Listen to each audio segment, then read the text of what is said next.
Hi friends, చూడండి ఇది గురుద్వారా అనమాట. ఢిల్లీలో ఉందన్నమాట. ఢిల్లీలోన గురుద్వారా చూడండి ఎంత బాగుందో. ఇది ప్రసాదం ఇచ్చేది 10 రూపాయలు, 20 రూపాయలది, 50 రూపాయలది ఉంటుంది అన్నమాట ప్రసాదం.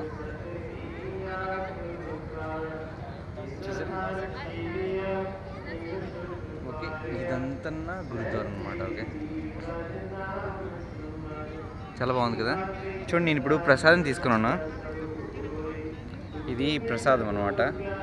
అంటే దేవుడికి అక్కడ అదే గురువుగారు ఉంటారు కదా, అతనికి ఇది ప్రసాదం చూపించి తర్వాత దీన్ని తినాలంట నాకు చెప్పారనమాట. ఎవరైనా గురుద్వారా వస్తే ఇలా చేయండి అనమాట. ప్రసాదం తీసుకోండి దేవుడికి. అంటే అదే అక్కడ ఇది ఉంటుంది అనమాట. వీళ్ళ గురువు గారు ఉంటారు కదా సిక్ మతానికి, ఆ గురువు గారికి దీన్ని సమర్పించాలన్నమాట. సమర్పించి తర్వాత తినాలన్నమాట. చూడండి ఎంత బాగుందో, సూపర్ కదా.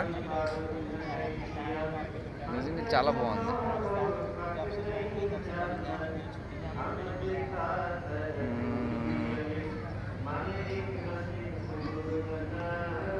సూపర్, అసలు మామూలుగా.